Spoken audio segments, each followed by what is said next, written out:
Welcome back, everyone. Today, we have a super exciting interview with Heather and Katie from Barpath Fitness. You guys are going to love it.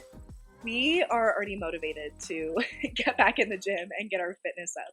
Yeah. So Heather and Katie are owners of Barpath Fitness, which is an LGBTQ plus and women-owned fitness coaching business that focuses on strength, confidence, and health. They also co-host the podcast Stronger Than Your Boyfriend, where they discuss health and fitness topics. Both Heather and Katie are dedicated athletes who have health and fitness degrees and certification, as well as years of industry experience. They have so much to offer, you guys. Yeah, you guys do not want to miss this one because I feel like we touched on a lot of really important aspects of breaking down fitness barriers and the mental aspect. So let's get into it.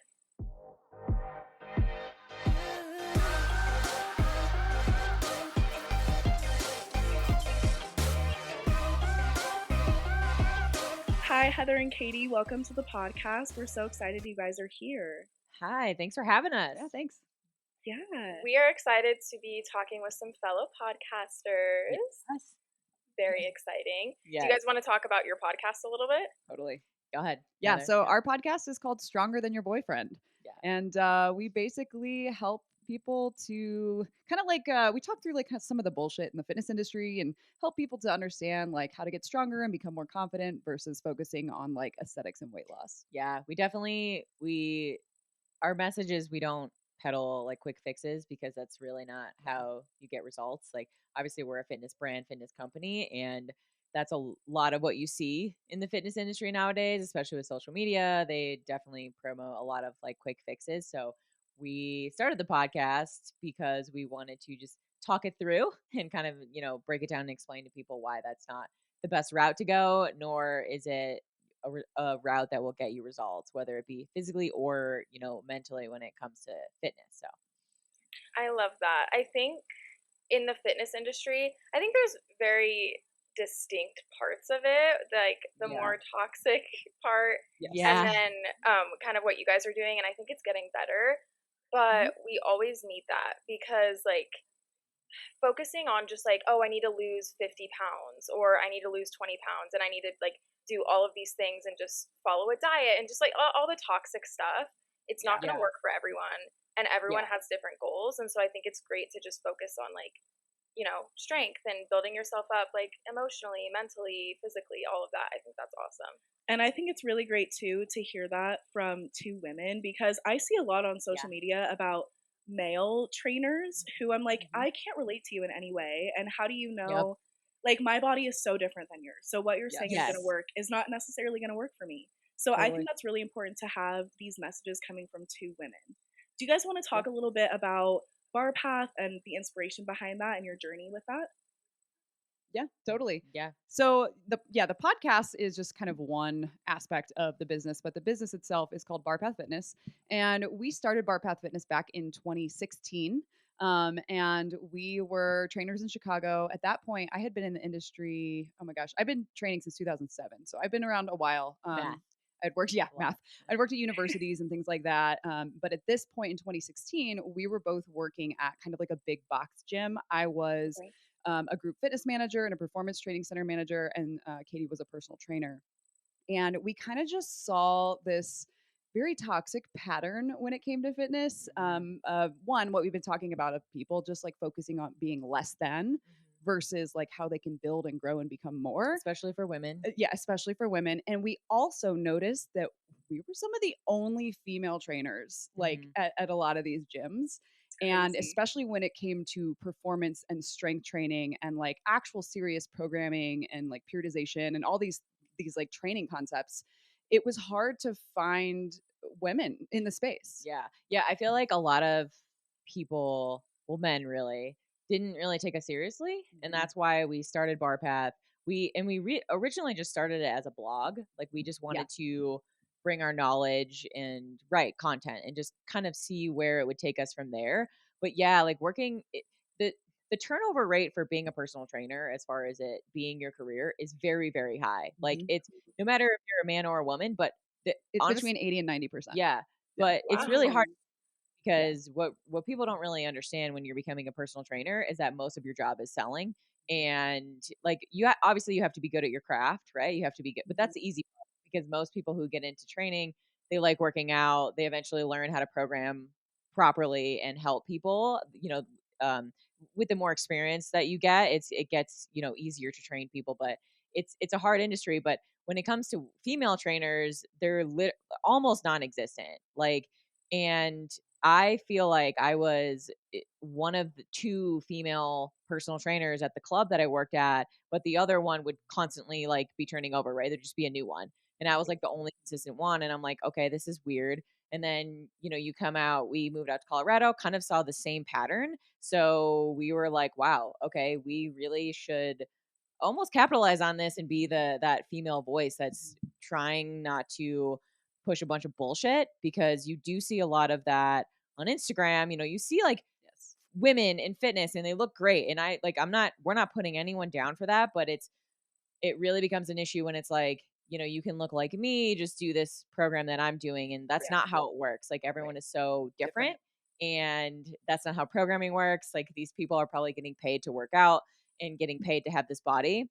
And it creates just these unrealistic expectations for women as trainers in the industry, and just women who are trying to be fit, healthy, and feel good. So Totally. Wow, that is amazing. Like, definitely much needed, because all of that is so true. Like, especially with social media, it's so hard to not get down on yourself when, like, I need to be working out, I need to do this. And then you see videos of like someone who looks absolutely perfect and is doing some hard workout that isn't going to work for you. Like, that is not healthy. And I love that you guys are like talking about that and doing something different and showing that not the same thing doesn't work for everyone. Totally. Yeah. And I think it's a good point, that, you hear a lot of, there's a lot of good advice out there, whether it be on podcasts or social media, whatever, but they're all men. So you're right that there's really no female perspective, and you might have it in more of like specialized aspects of fitness, like, competitive aspects, stuff like that. But we're talking mostly to like the general audience, like, what am I doing? I have no idea. Where do I get started, etc. And a lot of it is just, a lot of it is men, and they might have experience coaching women, but they're not women. Right. So they don't actually understand what we go through. Like, they might have the, some knowledge about it, but we actually have firsthand experience, like being a woman, seeing all the marketing and all the bullshit in the fitness industry that comes at us, but also like our bodies are way different, and our hormone cycles are totally different. Yeah. So, training according to that, eating according to that, like, it's just having the firsthand experience, like, it makes a big difference. So that's part of the reason why we started the podcast too, because there's just so many fitness podcasts and they're all men talking about this shit, at least the popular ones. So we're trying to get up there. Right? So, yeah. No, I think that's so great, because even on TikTok, like, I've followed a few fitness influencers who will kind of teach you how to start from the basics, and like, this is what I did, and this was where I was a year ago, here's where I am now, and like them showing like how much protein they eat a day and like the strength exercises they do. I'm like, this is helpful, and like I can connect to you because I feel like you're more real and relatable, but I still don't know where to start. That's not helping me at all. Yeah. And so I think it's good that you guys created a place where women can go to start from ground zero and get expert guidance and training and a personalized plan, because that's super helpful. Yes. Yeah. And don't get me wrong, like, every program and every individual is different, no matter they be a man or a woman or whoever. It's just, it's just like when you're a kid and you idolize someone, and it's usually someone of the same sex or gender or whatever, whoever you identify with. So yes, like programming, nutrition, that's all individualized. And I think that everyone should have a coach kind of help them through that. Yeah. But also, like, there's just a more general aspect to the marketing, the messages that women get in the fitness industry, and just to hear more of like the raw truth behind it, and being actually able to relate to who's talking, as far as, women go, like, who are trying to better themselves. It's just really important. It's really important. It's really important to have. Like, I wish I had that, getting into my career. Totally. But Yeah, no, I think that's what you guys are doing is super amazing.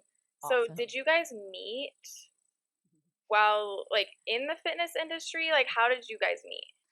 Yeah, Heather. we met in a closet. Super random. We did It's meet kind in of the a great closet. story.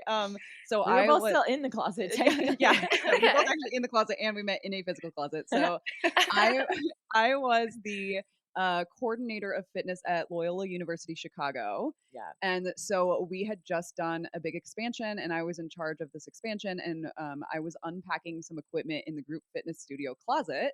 And Katie was a personal trainer there. So she was actually a student when we met. And Yeah. she walked in. We were all helping And out, and yeah, and I think one of us had like a 6-pack bags, which is like basically this giant cooler with a bunch of like meals in it because we were both really into bodybuilding back yeah, then. yes, And so so we were like, lame. "Oh, cool! Like you're into this, yeah." And then Yeah, then we just started hanging out and working out together, yeah, and then we and competed in powerlifting a couple times together, yeah, which is kind of where the name Barpath comes from. We were looking Okay. at barbells, the path of the barbell, the path of yeah, strength. I Like, like yeah, that. Okay.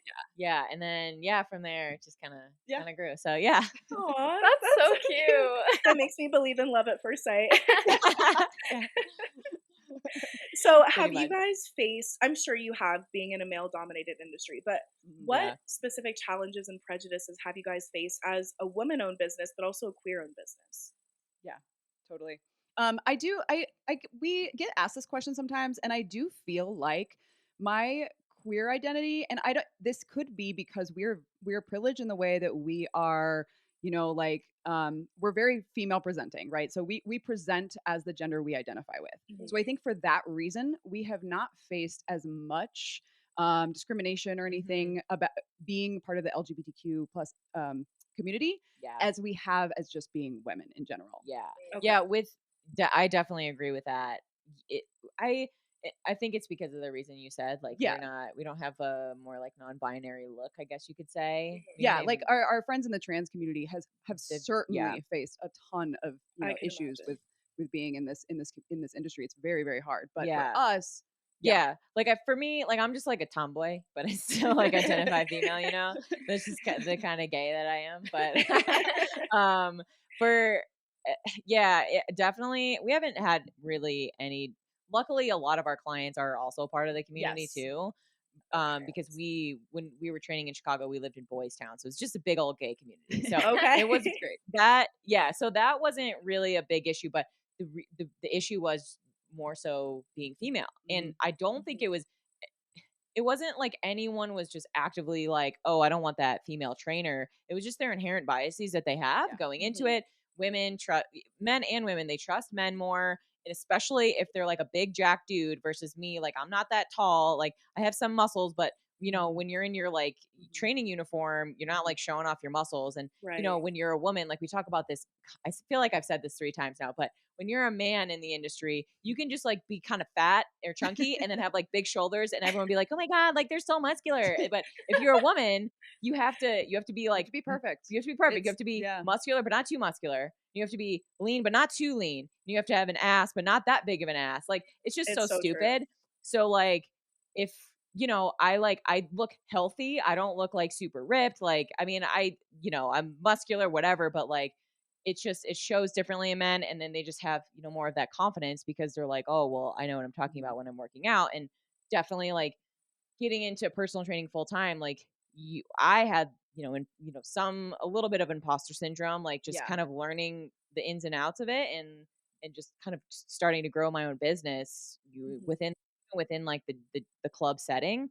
But yeah, that is what I think we definitely have experienced the most. But luckily now, just building the brand and building like an online presence, and with the podcast, like people are coming to us and they're able to listen to us and almost like get to know us like via the podcast. So they're like, these women know what they're talking about, I want to work with them. So Mhm. I feel like we're pushing past that, but it's still like when people listen to podcasts, they're going to go to, we have like a big competitor we're trying to compete with, and they're all men. They talk about a lot of the similar topics that we do, but they're going to listen to them first. So it's just that constant like battle. Like it's a male dominated industry. It's really hard to just be a woman and be heard. Well, and I think some of it is that as a trainer and a coach, you have to be very confident, right? Like Yep. people are going to listen to, this is their health on the line and their bodies. So they're going to listen to the people who are confident and know what they're talking about. And as we know, as women, that is a little bit harder for us, right? Mhm. And there's a lot of reasons behind that.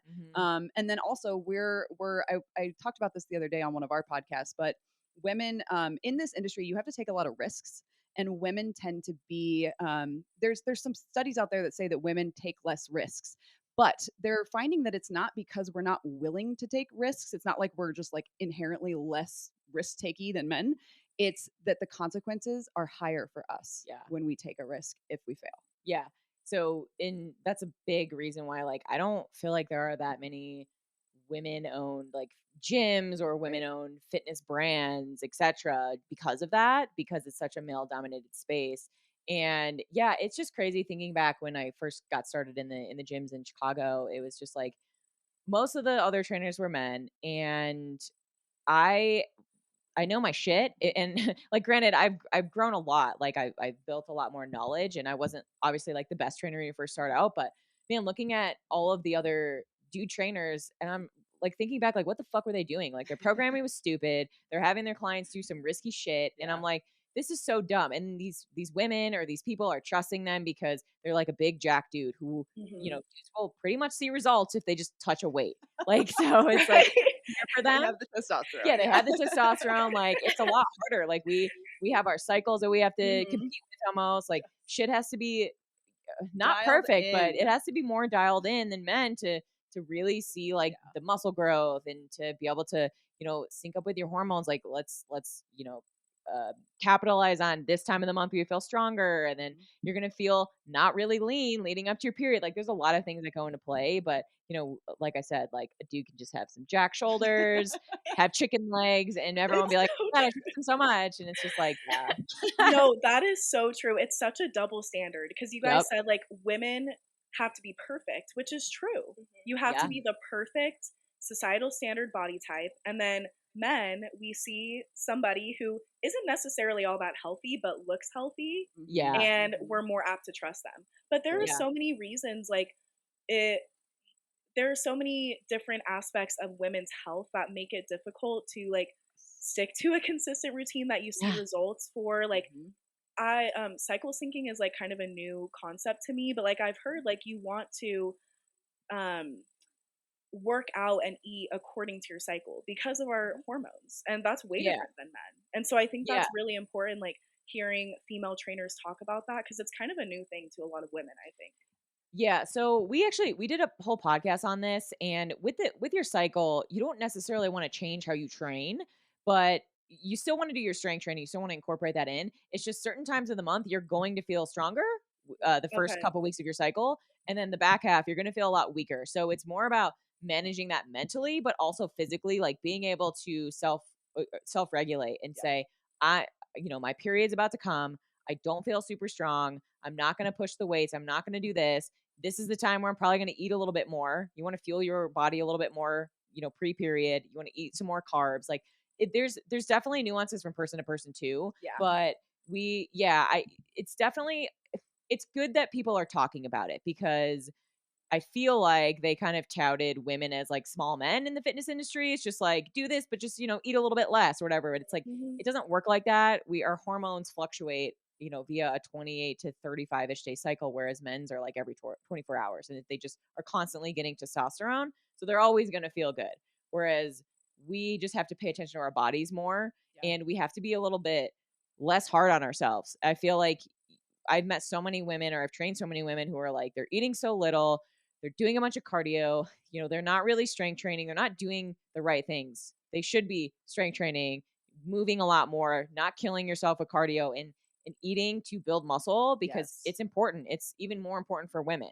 But again, it's just the messaging in the fitness industry. You have to be lean, lean, lean. So how do you get lean? You burn calories and you eat less, but really over time that's not sustainable. So you have to learn how to push past that mentally, focus on building, focus on eating enough to fuel your body, and you're really going to like the way you look. Like, that's the thing that we love doing with clients too. Like, they're afraid to eat, they're afraid to lift, and they're afraid to not do all their cardio. But once they do, it's like, holy shit, my body composition is changing. I feel way stronger. I feel more powerful. And it's just the messaging that's the hardest part to get around. Right. Yeah. I feel Yeah, like I went off track here. no, I love that you guys are touching on the mental aspect, because I feel like body image and like exercise and all of that is so fragile. And So I think it is really easy. Like, I didn't know that you're like weaker at some points in your cycle and you're going to need a Mm-hmm. little more or a little less. And so I feel like that could easily be interpreted as like, okay, I'm going to the gym and I'm just like not able to lift as much. And then I get frustrated and Yeah. down on myself. And then it just turns into like a whole downward spiral. Yep. But I love just like the messaging that we are different than men, Yeah. like we need Mm-hmm. different things, because I feel like that is really healthy mentally, and it is so hard. Like you can, for me at least, like I feel like I could like fluctuate so much, like Yeah. mentally, with Mhm. where I'm standing with like body image and all of that. And so knowing that I think is super helpful moving forward. We're going to take a quick break to talk about our sponsor, BetterHelp. It's 2023 and it's time to really prioritize our mental health this year. No matter where you are in life, everyone can benefit from therapy. Whether you need to work through trauma or just need a safe person to talk to, BetterHelp is here for you. BetterHelp is the world's largest online therapy service. Get matched with a professional licensed therapist in your state who you can trust. BetterHelp has options to communicate with your therapist via chat, email, or video, and you can message them at any time to get help. BetterHelp is giving our listeners 10% off if you sign up using the link in our show notes. If you're struggling with depression, anxiety, relationships, trauma, grief, or just need someone to talk to, try BetterHelp today by clicking the link in our show notes or go to betterhelp.com/RTAFpod to get 10% off today. Yeah, totally. I mean, I used to do competitive powerlifting, and it as soon as I started training according to my cycle, like I started pushing it on the weeks that I knew that I could push it and then giving myself grace on the weeks that I knew I shouldn't push it. Wow, what a difference that made for me mentally and then also performance-wise, right? Because I knew when I could achieve more and that got me stronger over time. Yeah. Yeah, and I also think the mental the mental health part is definitely important for everyone kind of getting into the fitness uh going on their own fitness path, I should say, because most people are getting into it because they want to look good, right? Like, and Mhm. that's there's nothing wrong with that. We all No. want to look good. And we're all, that's part of the reason why we're all training and doing all these things, which isn't a bad thing, but it's more of like, how can we get you to connect to what you're doing, as in it's, how it's improving your daily life versus how it's making you look. And that's a big part of how we get our clients to, that's why we promote training more so, because we're getting them in the gym and we're having them think about what they're actually doing for the day and getting their wins every single day with their training. Because yeah, sure, you want to lose 10 pounds of body fat, great, but that doesn't happen overnight. But if we're like, maybe you did a push up today and you can do a push up, that's really cool. You did that in one day. Like, that's Yeah. an objective result. So that's more of our focus. And yeah, it's pretty, I mean, man or woman, anyone who gets in the fitness industry has probably had some sort of disordered eating or body image issues, but it's like, we both have, like, it's just part of it. And you work your way through it, but then you get to the point where you're training and you're connecting it to how it makes you feel every day versus Mhm. like, this is how I want Intrinsic to look. versus extrinsic. That's Exactly. the biggest thing we try to teach our clients is moving from an extrinsic motivator, which we all start with, to something that intrinsically motivates you to keep going, right? Yeah. Like, how do you feel when you do this? Do you feel Yeah. powerful? Do you feel strong? How's your life changing? Like, it's not just, yeah, and once you get that intrinsic motivator, that is when you've created a habit. You've created a behavior change. You've created a lifestyle change at that Yeah. point. That's where we want to get people. Yeah, and I think the aesthetics part can be part of that, because Totally. I hear people say this all the time, like, who are on the more of the path of like, okay, training makes me feel good. And I've heard people say like, yeah, even if I didn't get any aesthetic results from it, I would still train. And I'm like, I call bullshit on that, because I love like to grow muscles, like Yeah, look I like to good, see a build a little nice bit. ass, like whatever. Like, it's nice to reap those rewards. Like, Yeah. who doesn't like that, right? Right. So, but also it's more of like a back burner thing, because Yes. now you're focusing on what you can do in the gym, your health, really. And when you're healthy, when you're doing all the right things to better your health, you're gonna look good. Yeah. It's just that's just part of it. So, but it's more of like, what's your mindset going into your training versus like, I have to kill myself with cardio because I ate an extra donut last night or whatever, something silly like that. Like, and that's where we see it with women. They're constantly punishing themselves because, oh, I drank a little bit too much. Oh, I went out and now I need to like eat 1,000 calories a day and do a bunch of cardio. And that's completely the opposite of what we preach. Like, eat, build muscle, like be powerful, strength train, do, perfect the movements in the gym, and you're going to feel really fucking good every day. So, No, I love that messaging because aesthetics is an okay goal. Like, you want to look yeah, better and your confidence will be improved. Yes. But exactly. like you guys were saying, like, that is kind of a back burner goal. Like, that's not going to keep you motivated for the rest of Right. your life. It's not Yep, sustainable. Like, exactly. you want to sleep better. You want to Mm-hmm. feel better inside and have more energy. Like, those are the reasons why you go to the gym and why you develop a fitness routine. So I Yeah. love that messaging from you guys. Yeah. And like we were talking about with your cycle, like you could be, in really good shape, be, the perfect body composition. But if you're a woman and it's the week before your period, it doesn't matter if that's you. You're going Yeah. to feel You're gonna like feel a like crap. whale. You're going to feel like crap. True. So that relying on the motivation to look good, it's like, It's well, not gonna that's work. very fleeting and it's Yeah. not going to work. It's not going to keep you consistent. And that's what we're all about is whatever you can do for yourself to keep you consistent. And yes, building a nice butt is part of that, or a nice shoulders, whatever you want. That's part of it. Like that's just the end goal that you have down the line, just, or whatever, an open-ended goal. Like you're constantly, perfecting, you're trying to perfect what your body looks like, but it's more so what are you thinking on the inside and how are you feeling every day? Because again, with women, a lot of women have kids. Like, how hard is it to train when you have kids? There's so many obstacles that come in the way, and you're not going to look the best. So there's a lot more obstacles for women, and it's just crazy to see, like, from when we started training until now, the messaging is almost still the fucking same. It's like women have So to look frustrating. this way. And granted, I will say, like, more women are in more of the like strength sports, like Yes. powerlifting, Olympic lifting, things like that. But the majority of women, we still see asking the same questions, like, how can I get super toned, which isn't a thing. Like, how can I get, super lean? Like, I'm not losing any weight. So there's still that messaging out there, which still blows my mind with everything that's changed. It's just still constantly there for women. Yeah. It's like you don't see men, constantly Asking how they asking, can like, get rid of their how can armpit I fat. get, yeah, how can I Right. get rid of my armpit fat? Yeah, that is like a common question. It's like, That, that's belly not, fat, all that. Like, yeah. yeah, it's like, why? And it's not even their fault. It's just, why do women care so much about this? It's not their fault. It's society. It's really, Exactly. Yeah. so yeah.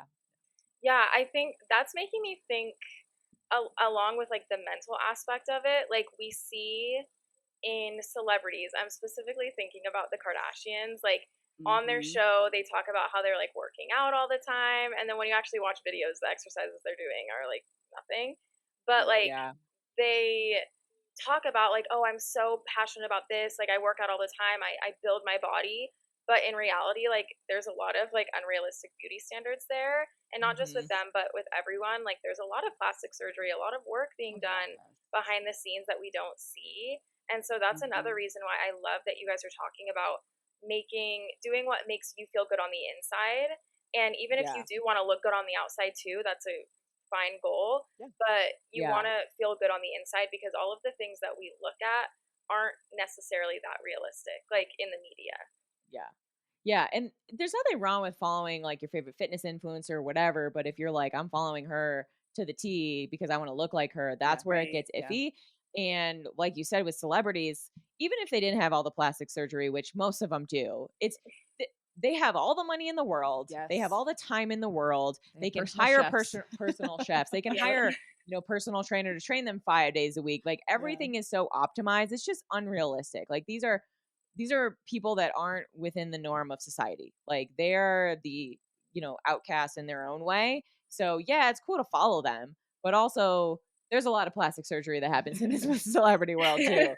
And what we see, within the fitness community, like I guess you can call them, for lack of a better word, celebrities within the fitness industry, they're taking performance enhancing drugs They or are. things like A lot of that. them. Yeah. So it's like, oh, and they're also like optimizing everything in their life. Their Right. training is optimized, their sleep, their nutrition, Because they get everything. paid to do that. They get paid to do this. Right. It's just like a word of caution. Like, I like following people and I like looking Yeah. at people, whatever, but I'm not sitting there like, oh, I want to be them. I want to look like them. I Right. want to do their workout routine. It's more Mhm. of like, okay, it's more for entertainment. If you're Yeah. watching people for entertainment value, great. If you want to learn from people, do your due diligence and make sure you're learning from the right people. So, For sure. That's really great yeah, advice. Do you yeah. guys have any tips that you could share for women who are wanting to get into a fitness journey, like nutrition and exercising? My biggest tip is you don't have to do everything at once. Mm. Start small and add in things versus take things away. Yes. So, when it comes to training, if you're not strength, you need to do some sort of strength training. You don't need to do a bunch of cardio. You can literally go from doing nothing to one full body workout session per week, and you will start to see some pretty damn good results. But you really, the thing, and I guess I'm talking to mostly women here, but it also applies to men. Like, just start small and build from there. Like 1 to 3 days really in the gym where you're strength training, that's perfect. And then eating enough protein, try to get your you can try to get close to your body weight in grams of protein, maybe a little bit less. That's usually a lot for people. So start small and add from there. Totally. If you can focus on just adding more protein in your diet and strength training maybe twice a week, you will see some pretty damn good results if you're doing the right programming and focusing on the right movement. Yeah, and we do recommend that you're focusing on like we call them the foundational movements. So we actually have a podcast and a blog about it. So we believe in like 8 foundational movements. It's like squat, hinge, push, pull, carry, unilateral Lunge. work. Yeah. And what's the other one? I don't remember. Rotate. Something like that. Something like So that. it's like things you do in daily life, right? Yeah. Like big movements that you're going to do every day anyway. We want to get stronger in those. And so we highly recommend that people focus on that, because the hardest part is figuring out what to do when you want to start, right? Like what movements should I be doing? What intensity should I do them at? Like, obviously hiring a personal trainer is your best bet. The great news is now there's online coaching. So that is more accessible than a personal trainer, right? Because a personal trainer is expensive. Yeah. Which it's going to get you the most results quickly. But you can also do online coaching, which, is something that we and a lot of people offer, which is a lot less expensive. And if that's still not accessible, now the great news is there's podcasts, there's, there's articles, there's all sorts of ways to kind of educate yourself. And that's kind of what we're trying to do for the most part. Yeah. Where you can learn those first steps and how to get started. Yeah. If I'm not trying to do like a shameless plug for a podcast, but this is why we created it, so people can have that advice. Total like reason. the most accessible form of fitness, I should say, is running. Like, I feel like, when people want to get fit, they just start running because it's like all you need is a pair of shoes. And you can just go outside and start doing it. When we really preach that you don't do that. Like, I think walking is great, but also like everyone needs to strength train, no matter what you're doing, no matter what sport you're in, no matter if you're just a mom with kids, no matter if you're single, like it doesn't matter. Strength training is imperative to your health. So starting there, and it can be very overwhelming. And that's why I feel like Heather said, people don't necessarily do it. But again, there's a ton of good information out there these days. Yeah. If you do your research on the people you're listening to, then you can find some good information and actually get some free advice on how to start with that. And then, as far as the nutrition, like the thing I see the most with people is people are not getting enough protein, and people think that they are, they just aren't. People will be like, well, I eat 2 eggs in the morning. I eat, like a couple slices of turkey for lunch and 4 ounces of chicken for dinner. And I'm like, that's great, but we need like 3 times more than that. And it's a lot for people. To be in the optimal, you can have like minimal range to survive. Right. And that's what most people are hitting. But if you want to optimize your results from all the work that you're putting in the gym, we need to bump that up. And that is usually a slow process for people. And it's hard to do. It's hard to get enough protein for people. That's why I don't like to change a lot of things for people. I like to focus on adding in versus cutting all their calories and, cutting out all the joy in their life and just doing a bunch of cardio that they hate. It's like, do strength training, work on getting enough protein, and you'll probably be pretty amazed by the results that you get. So that's really great advice, and I feel like it is an easy place to start. Like, it doesn't feel like too much pressure. I'm thinking like, I should start this tonight. Like, I can totally do this. Please do. But that is really great advice. It sounds like your podcast and your blog are really great resources for people to go to. So we can leave all that in our show notes so that our audience can go look at all that. Yeah. We specifically have an episode. It's literally called How to Start Strength Training. And we give a bunch of different movements, and there's a blog accompanying it. So with videos, you could see, and it's like, if you can't do this variation of the movement that we talked about, try this one. So it's very like broken down for someone who wants to get started. And we also have a home workout one too. So if you don't have access to a gym, like we try to be as accessible as possible for people. You can get a pretty good workout in at home if you program it right. So we have an episode on that too. So it's literally right there for you. You could just start and just do it. So Awesome. I'll be listening to that right after this. All right. Awesome. We appreciate that. Do you guys have anything that you want to add for our audience before we end? I'm trying to think. Lift weights and eat more. Yeah, lift weights and eat more. Okay. I do want to bring up this one study that I think is really interesting for women specifically, because I do think, that aligns with your audience. I know we're talking about strength training, and there's a lot of reasons, right? But one of them that women specifically should listen to this is because we have a very high risk compared to men for osteoporosis, right? Bone density issues are a huge issue for women, especially as we age. And there was a fairly recent study, I think was it earlier this year or last year? Within the last couple of years. Very recent, where they actually followed, I believe these women were in their 70s. I have to go back and look. We have it on the website, but they basically followed them for a long time and discovered that weight loss later in life is actually correlated with higher mortality rates. So when you lose weight, you're more likely to die when you get older, and that's because that tends to be bone density and muscle mass.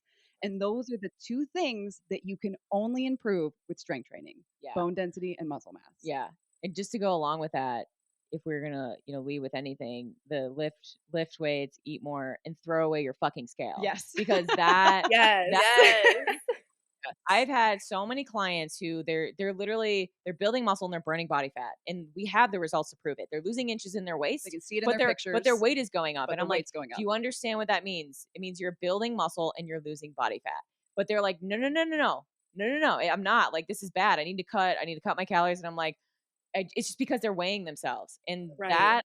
Don't focus on weight loss. Focus on your body composition. Yes. And the way that you get your metabolism higher and a better body composition is you have to build muscle. Yes. And you have to eat to build. And yes, you potentially could gain a tiny bit of body fat, but you can cut that later. So women especially need to focus on building more often than cutting and trying to get lean. Yes. Because what I've seen I've been training clients for a decade now, and getting women to eat more, and we're training properly, they really start to fucking love how they look, and they don't care about their weight anymore. And they're not gaining a bunch of body fat because they're eating more, because we're focusing on all like healthy foods, but just eating more of them to build the tissue that we need. So yeah, I just ditch the scale. Yes. If some people can manage it, but most people I find can't. They cannot weigh themselves. It just trips them up. And there's so many things that affect your weight, and that's not going to tell you your body composition. Your worth isn't tied to a number on a stupid scale.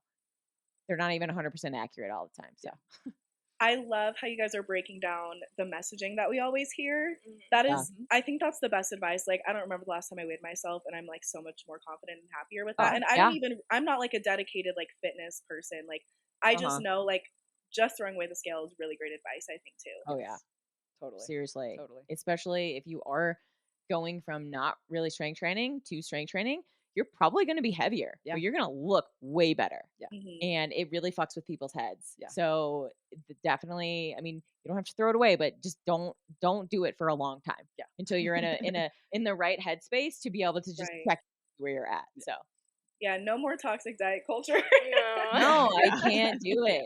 And we're not all like, we definitely don't preach like the whatever healthy at any size, like eat whatever the hell you want. That's obviously, that goes against what we are. I mean, I think you can be healthy at any size. Well, yeah, okay. I'm talking about people who are like in the mindset of fuck it. I don't want to try. I don't want to try to be healthy. I don't want to try to strength train. Right. Yeah. That is what I mean. But yes, you totally can be healthy. Like you can get, I've seen plenty of people who are higher body fat percentages and they're perfectly healthy, but it's more of like the mindset of like, fuck this. I don't want to try anymore. This is, toxic culture. Yeah. It can push you all the way. It can push you all the way on the other end. Side. And we obviously are trying to, like we talked about the toxic fitness culture on the other end of it. So we're trying to meet people somewhere in the middle. Yeah. Like you should love your body at every point where you're at, but you can objectively want to improve it too. Yes. And you should most of the time fuel yourself with good, healthy foods. But also, you can have some fucking pizza and cake sometimes too. It's not going to kill you.